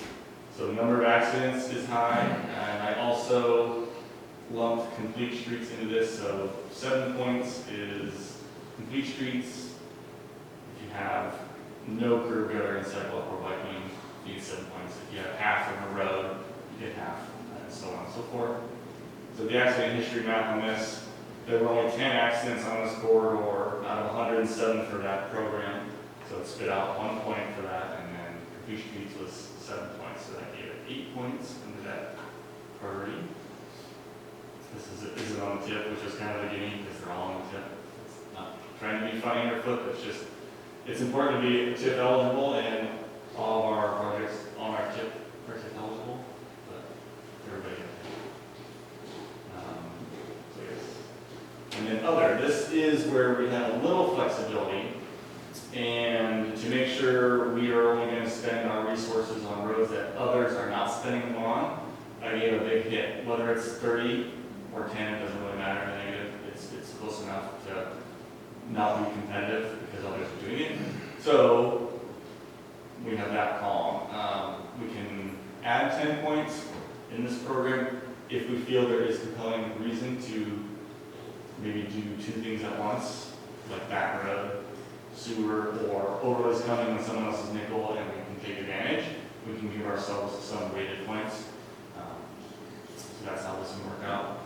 I didn't give this project any points. It has no development will help participate, and there's nothing else right now going on, so it's simply just a blank cell. And then just overall, 54.5 points is what this project under this program got. But it did fall into our number 1 ranking. So the little handout I gave you is the programs sorted in their highest to lowest ranking order. Plus the sort tools in Excel. Let's see. Yeah, so interestingly enough, if you do want to talk about just that list for our reconstruction projects, I'm not surprised at how it flushed out. Prairie Avenue on this phase was the highest, 150th, second score, again, just by most of that weighting, when things aren't going to be done by others, are on us. So it hunts a lot of stuff that has half of improvements or somebody else is going to do it down the road. And we know we have it's been quoted several times, a $12+ million program, which we're going to be hard pressed to fund in a 20-year period anyway. So we know we don't need to spend money on things that have enough of the system to be safe and qualified, even if it's half, and if somebody else is going to do it. That's that in a nutshell. Next steps, if there aren't any questions, I'm sure there's a few questions on that. For fun. Let's see this. That's the cleaned up version of the master spreadsheet, so there's columns all over. I think I still have some hidden cells, but it's exciting. Good to nerd out a little. Yeah. Questions? Of course. Councilman I was the Zagel. one that wanted the prioritization and the criteria, and I think these microphones are so unnecessary. First of all, I'm really glad you did this. And I think my, I don't know if it's a request or recommendation, is I think this is something that the Public Works Standing Committee should take some detailed look at. Because, for the big picture about it. Because each of these, talking through how the points, not questioning how the points you awarded, but talking through how that methodology really integrates into everything else we're talking about. I think it's really important. I think it's really the Public Works Committee, particularly with all the knowledge on the Public Works Committee. That's a great place for that discussion, to take this and really translate it into policy. That's our job, policy and allocation of money. And then the other comment is, in my citizen days, I'm not sure why, but really got interested in the regional councils, the way they looked at projects. And I think it was because I actually sort of thought Main Street was attractive, and I thought, oh, where's all the, how did this happen, where did it go? And it's important for everybody to understand how that phasing works in the minds of the funders. And it really just started as a planning project, and it built in its credibility, I think, over the years. That said, when you buy into that, we have to automatically in our minds remember that we are going to be somewhere on the hook for about 30%.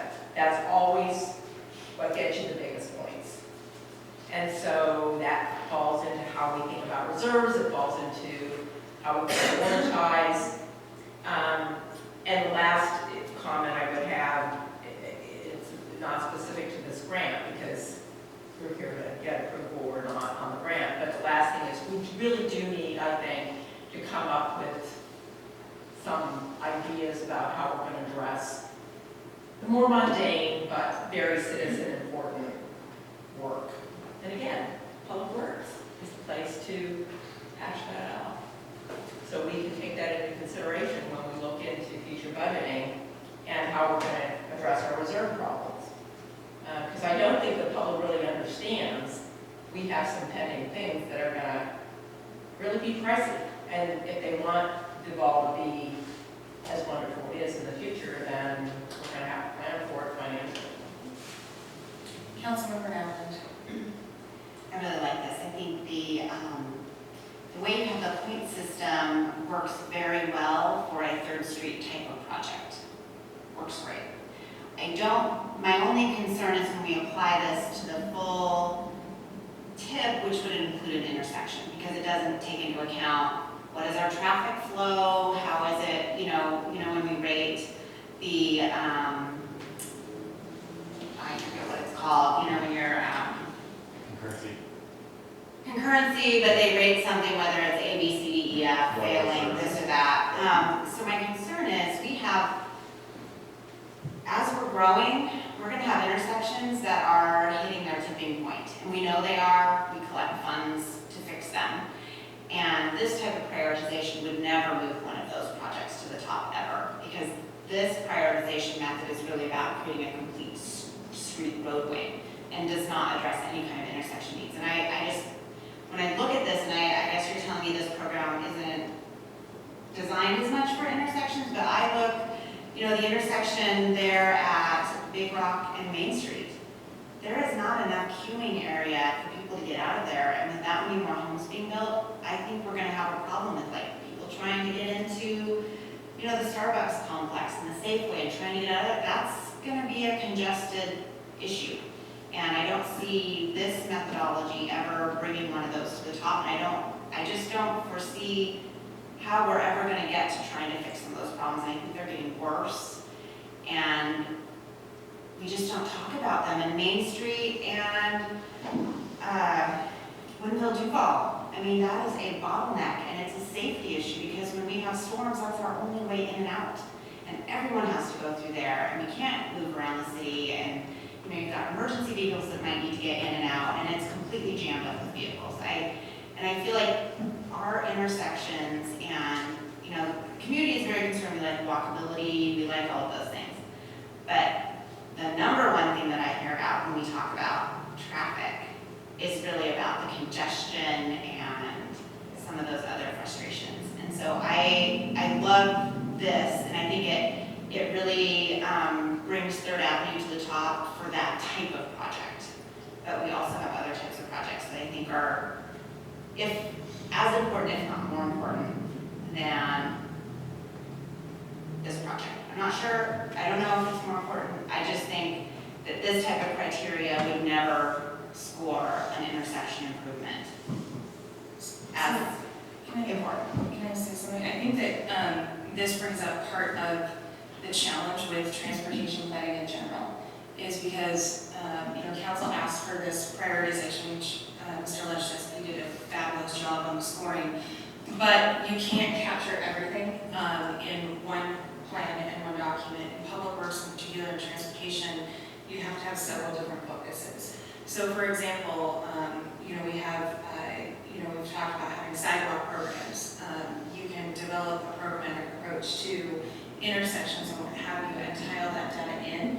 I think a big part of the challenge right now is capacity. So I know that Mr. Lenichewski has spent a lot of time on this at the behest of other projects that are priorities as well.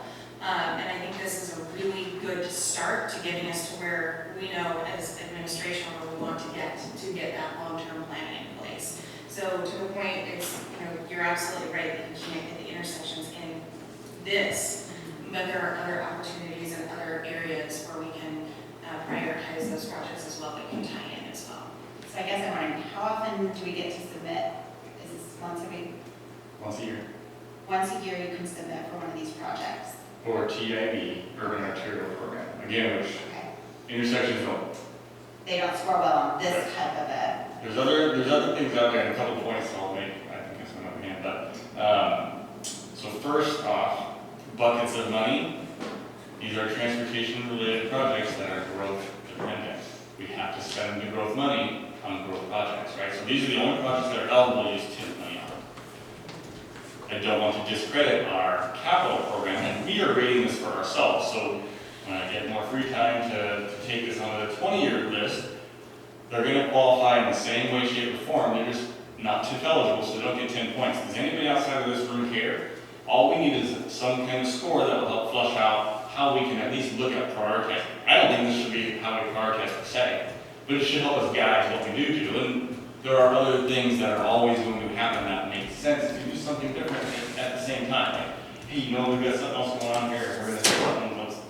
I don't know what it would be, if it's a sewer line or a water line or a construction of a building. We can get that done in conjunction with. So it shouldn't be used as the gospel by any means. It should be a guide. It should help us, look at it systematically. If I would like to take it to the committee, it'd be great, and just to help us program. So that's kind of one point. Another point too on cost of money. We have spent in the last 10 years on Main Street, what, $15 million? And this is where the people outside these city walls need to help facilitate repairing our systems, because we've done a lot for them already. This is a washed-out bug. We've spent tons of money on a washed-out program. Yes, it's in our town, but it still is the ultimate responsibility of washed-out. King County is adjacent. Part of that intersection too. We can't do anything about bridge. So, there's a lot of things at play. And I'm not taking offense to anything. Believe me, it's just the start. We've got to go somewhere, and our CIP will help us direct where we want to spend our other monies, our available resources, which are few and far between, but we have REAP monies and other things that any capital program can be spent on. So if we don't use TIF money in 10 years, we get it back. So we do have to strategize on how to use it and go from there. There are plenty of other grant agencies out there. This is the one that's due now. We don't have to do anything, but it's our job to try to get other people's money. Part of the ask too, we put in the staff report 1.5 to 2 million. We can ask for whatever we want, up to the strongest pull is 35% of match. So we can ask for 4 or 5 million. Soft costs count because we're going to have design costs and then construction management costs. So. Just as a way to refresh, when I asked that to be included in the resolution, it was very my request was very specific to that program. And my goal was to start developing a different way to work together. And I think you could use that ideology of criteria prioritization, and you could create programs within programs almost in public works. And so if we can get comfortable with this 6-year agenda, whatever it shakes out, then we can build on that working relationship with each other so we can create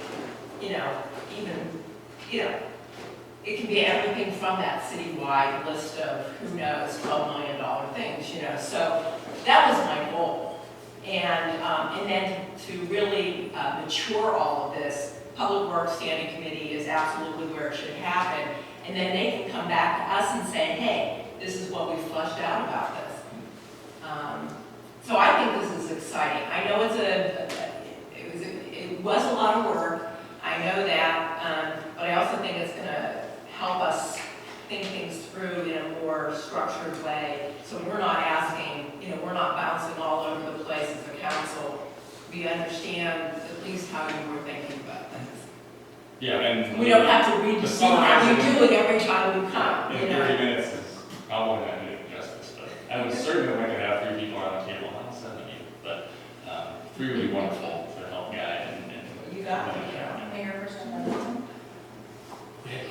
I hear a lot about the Public Works Committee. We technically don't have one right now, and so what I would recommend is anybody that's interested in serving on the Public Works Committee, that they email Mike Remington, and they'll bring forward something, and we can start that process. Thank you. Well, according to this, you do have a Public Works. No, we do. We don't have Members. members. Yeah. We made a TBD committee recently. And that's up to the council to appoint all members to any standing committees. Mayor Person Remington. I'm really glad you get to nerd out, first of all. I thought that was nice. I like the criteria that you used. I think it really helps us as council, or a city in general, when we talk to our citizens. People really vary on what they think is most important. One we always seem to hear about most is one we probably have very little chance of making a big difference, and that's the Woodville Duval Road, Main Street. But in the last probably 4 months, I've heard more about Third from folks that are just saying, when are you going to plug that through, and when are you going to fix that narrow spot by Taylor Park? So I think that what I'm going to get to is, while the criteria is really important, there's this practicality I think you always have to put in. What is that gut feel? You want to have data to help back it up at some point, but citizens are often very good at pinpointing exactly where the problems are. And I think, as Councilmember Knapp said, they're often intersections. But there's a couple of practicality. One is where the real issue is. The other one is what can we get money to fix? Because that's what this is about tonight. So I wanted to ask this question of you. Once a year we can put in, what's our timeline? Is this something we need to try to move forward pretty quickly so we can get it on their radar and we can start the process? We have a month or 2 to talk about this, or should we be doing it here in August? So what you have behind you is a little bit of a calendar, and apologies, with everything going on, it just didn't come fast forefront. We're here tonight, the blue checks, everything in gray is future. The application is due on August 16th, which we do not have another council meeting for.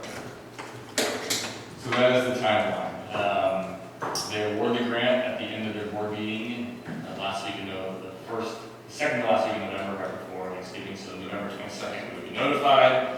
We would sign a contract, and then we would begin using their money on design or construction or whatever it is on January 1st. We are writing for everything to be eligible. We have not picked a number yet. We have not, we haven't submitted anything, but we are working on submitting. It does take a lot of staff time to submit the grant documents. It's a long process. It's a lot of paperwork. With that said, the soft timeline would be, designing all year in 2020, going to bid in early 2021, and then having, over a full year of construction. So it's going to be done until March of 2022. This has been a great conversation, but it have veered off quite a bit from the agenda bill at hand, and it's getting late. If we don't have any further questions on the grant, and specifically, my recommendation would be for council to approve moving forward to apply for the grant. This is one of those situations with TAB, and I have a lot of experience with them. Steve has built an extraordinary relationship with the folks at TAB, so what they're telling him is very accurate, and that our chances would be very good at getting this money at this point, and if we don't go for it, we're not going to get it. If folks remember, less than a year ago, we didn't think we were going to have an opportunity to do Third Avenue for probably several years. So to have this road be classified and score so highly with TIB is a huge win for all of us and all of our community. Unless there's more questions or comments, I would definitely recommend council make a motion to move forward with the process. I would move that we approve and authorize the Public Works Director to apply and submit a grant application and move forward. Second. Any further discussion? So just in history, the less, the lower you ask for, the more likely you are to get. But, Sean and Alon have both a lot of stuff in town, and at the grand opening and the ribbon cutting, the executive director from TID, asked what we had gotten on that project, and Sean told him the number, and he was like, should have asked for more. So, we wrote 1.5 to 2. I'm not sure we shouldn't ask for 3. I don't know. I don't think there's a wrong answer. Worst they can say is you asked for 3, but I got 2 left. I mean, the best they can say is you asked for 2, here's your 2, and you don't know what else. I don't want to be greedy, but I can't guarantee anything, and I don't know the right number. So I am more than happy to go around the table here and figure out what we should ask for. If right now, if we're going to have soft, hard costs about $4 million, soft costs are going to be another $1 million, you're at 5. The TIF fund has right under $1 million in available resources. That's cash. Now, what we're saying we're going to get through revenues and everything else, that's just today. And then we have other resources at our disposal for REAP, but again, that's all there is in the last year. I'm kind of leaning towards more than less because we've got another 2 years to fruition too. If we get there at $3 million, we've got our 1. We will have time to gain another 1 or 2 of our own money. So that's, I don't know, kind of feeling like 3, but. Councilmember Allen. Do we have very much traffic impact fees coming? I know some of these projects have received possibly credits, I'm not sure, so I'm curious what our cash flow in that. So, we all know it's Westcott, it's no credit, so they're paying full credit on it. Now, they are multi-family, right? So they have a little bit reduced cost on their impact fee. Yeah, so 99 units at whatever the rate was, call it $700,000 from that one project. Rio Vista is 65 units off of 143rd. There's no vest in there. They're not doing any impact fee credit work. Oh, they are doing a little bit. 143rd is less than their pro rata share, so they'll get a little reduction. Not more than, I think they're getting 35% of their frontage, so a little bit. Toll Brothers had a good chunk of their project that's going to get impact fee credit, so I would not count on a lot of toll money for any of our math. We will get some, but they did Third Avenue off-site. They do front end Big Rock's proportionate share is eligible for reimbursement also through the impact fee credits. There's still a litany of 60 plus here, 30 there, 10 here, 10 there, just on the 143rd corridor. So this is a significant amount. You still have North Hill coming in with 20 minutes left. I just want to make sure we have enough cash flow to do the match, because if we ask for more, that means our match is higher. Correct. So that's where I'm going with that question. I mean, Third Avenue is important, I completely agree. And so my comment that it's not going to rate intersections high doesn't, it's more about we need to make sure we keep that in mind. So yeah, I would say ask for a reasonable amount to get the project done, but not more than we can afford to match. Councilmember Henry and then Councilmember Iyer. So, I just feel we should try to go for a little more because you just never know what's going to happen, and so that could mean you do, I don't know if the phases are probably most likely not equal, right? So if you try to do a little more with the first batch, again, you just don't know when you go back for phase 2. Would that be, it's not guaranteed that you could get more to finish it. No, but they like finishing projects that they started as well, which is another strategy to kind of separate our projects out. And 35% is the magic number to get most points. If we ask for $3 million, we know we still have plenty that are there, so that's a reasonable number. Yeah, so I mean, I'm comfortable going with whatever you recommend, because I know you don't know the right number. I certainly don't know the right number, but I just am feeling to go a little higher if we want. Councilmember Ryder? It definitely feels a little bit like shoot from the hip, you know, where we're at right now at 9 o'clock.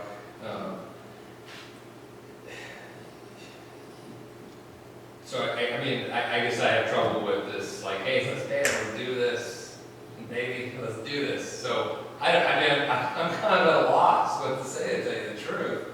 I mean, it looks like we've got, you know, bear that amount in that fund, so, but, you know, if you've got, a good project, I mean, I guess the best I can say would be to reiterate what Councilmember Allen said.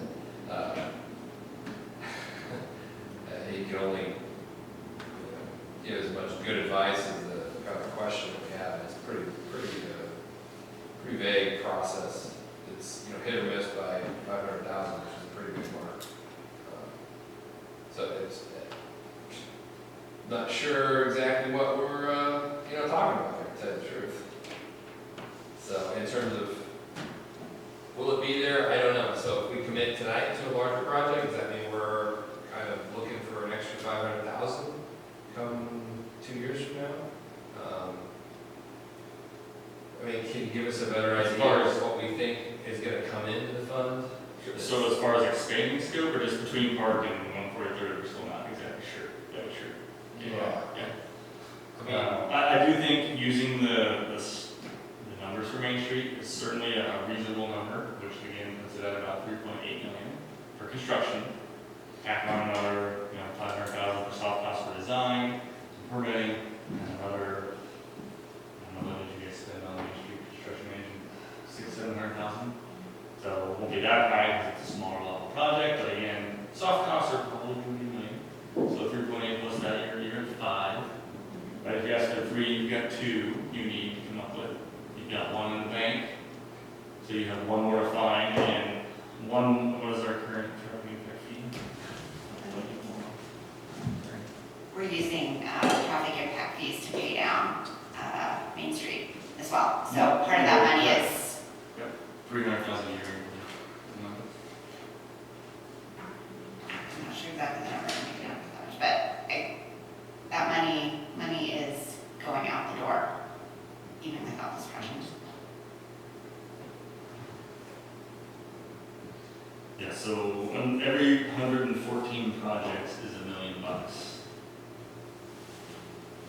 And construction wouldn't begin for over a year and a half, so money is going to continue to come in during that time. Is there any further discussion, or are we ready for a vote? We have a motion on the table. Okay, seeing none, all those, So what exactly dollar amount are we talking about putting in here for? Are we talking the 3? Are we talking the lower than 3? I think 3. my recommendation based on where the city's past history is to ask for 3 and hope we get 2.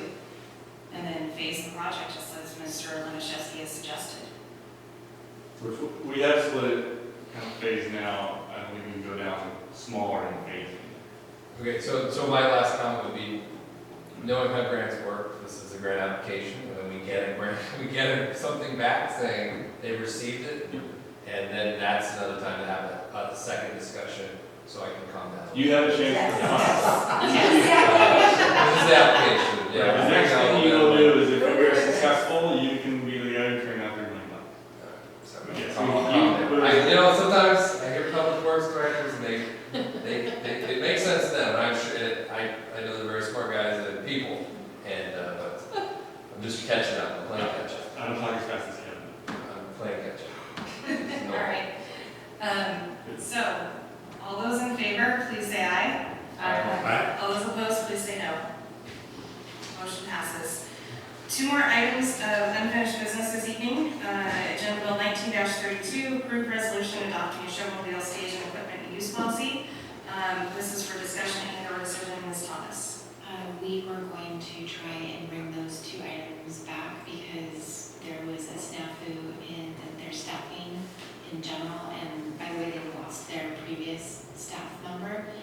And so we were supposed to be out of here by 8:30. Gotcha.